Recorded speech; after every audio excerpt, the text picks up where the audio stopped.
fala para os torcedores, para os vascaínos, quem é você, de onde você é, se era aqui do Rio de Janeiro, enfim, conta um pouco da tua história e do início da tua relação com o clube, né? Porque isso é muito importante. Conheci já alguns presidentes do Vasco, e alguns também que tentaram ser presidentes. E fala um pouco de você, pô. Fala para todo vascaíno e todo mundo que pode vir a votar em você ou não. Te conhecer, saber quem é o Edu, né? Eu te conheci lá em 2009, pô. Então, eu sou Eduardo Cassiano, trabalho com a parte de alimentos e bebidas, parte de gastronomia, né, e eventos também aqui no Rio de Janeiro. Tenho 42 anos, sou casado, tenho 3 filhos, a Melissa, o Dudu e a Yasmin, casado com a Flávia, já há 22 anos, 21 anos. Parabéns. 21 anos. Não erra não, senão não erra. 21 anos estamos juntos. Se errar pra cima, tá bom. E frequento o Vasco politicamente já há muitos anos, tanto que eu com 30 anos de idade, eu já era remido. O que é remido? Fala aí que eu não sei. Remido é o seguinte, quando você tem 25 anos de vida associativas, todas pagas ininterruptamente, você se torna remido. Então, eu com 30 anos de idade, eu já tinha 25 anos de vida associativa do clube. Então isso vem de família. Quem foi que Cara, fez isso o por pior você? é que não, foi meu padrinho. Então, seu padrinho? Meu padrinho, minha mãe estava grávida, minha mãe estava grávida e fez um convite na época era tio Joaquim, né, para que ele me batizasse. Aí ele falou assim, só com um combinado, se ele for vascaíno. Que isso, que pressão, hein? Se ele for vascaíno. Começa a ter contração na hora. Cara, e meu pai não era vascaíno. Ih? Nem meu pai, nem minha mãe. E eles aceitaram de boa. Que legal. É mesmo? De boa. Eles eram muito amigos, aceitaram de boa. Eu já sei da maternidade todo de Vasco. Todo de Vasco. Esse padrinho é fera. E no dia seguinte, ganhei um título de sócio do Vasco. Pô, e o padrinho pagava... E ele foi pagando, ele pagava. E ele pagava mensalidade um tempo, depois meu pai começou a pagar, Aí na minha adolescência, meu pai, ele já me dava o dinheiro, porque naquela época, isso é engraçado, né? No Vasco antigamente, sabe como é que era pago a mensalidade do sócio? Ia um cara com fusquinha receber o dinheiro na sua casa. Caramba, na casa de cada... Na casa de cada sócio ia receber. Aí o meu pai pegava e me dava o dinheiro. Adolescente, querendo fazer um lanche na escola.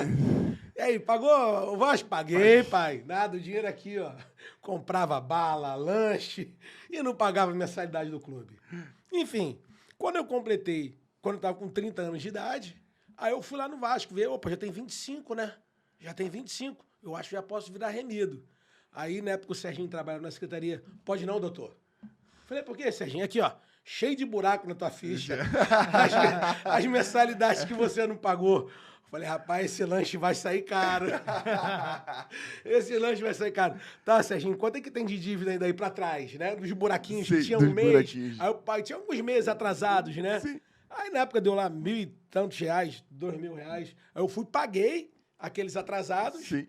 Aí concluí os 25 anos e me tornei remido do Vasco. Tive a honra em receber um escudo de 25 anos do nosso maior ídolo, Roberto Dinamite, né? Então, para mim, isso é muito, muito gratificante. Bom, já venho militando na política do Vasco desde 97. 97 eu fui como eleitor na época. Votei em 97. 97. Aí veio 97, 2000, 2003, 2006, 8, 10, 14, 17, 20...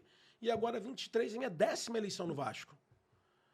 Mesmo com 42 anos de idade, já tenho uma vida ativa no clube, né?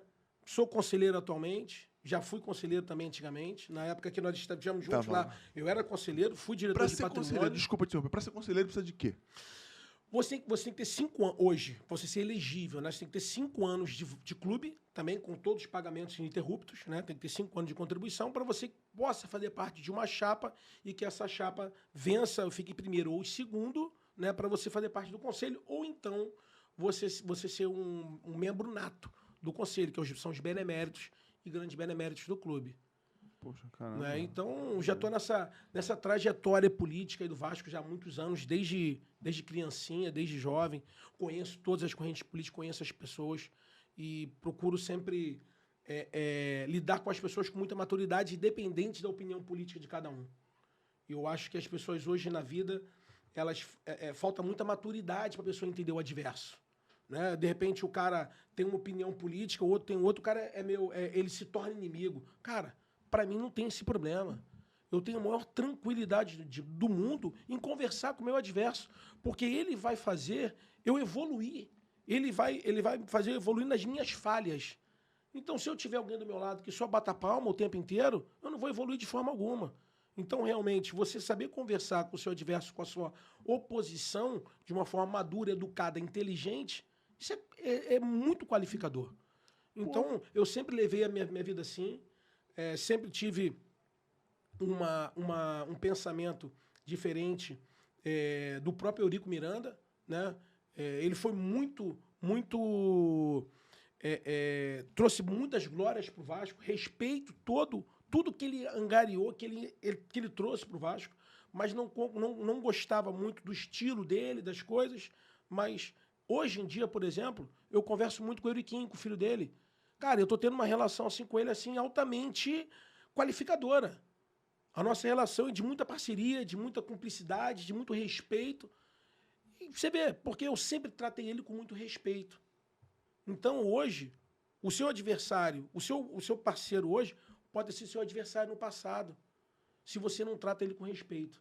Então, procuro tratar as pessoas com muito respeito. Foi isso que meu pai me ensinou, que eu pretendo colocar isso em prática e também demonstrar para meus filhos e para os vascaínos. Maneiro mesmo, né? Até porque na relação política do Brasil e dos clubes também, não existe muito essa relação de ouvir o adverso, né? Não ouvir o cara que tem normalmente um contraponto com relação ao que a gente pensa. Eu acredito que pensando dessa forma, tanto um lado quanto o outro tende a crescer. E parabéns para você que tu pensa assim. Mas eu tenho uma dúvida.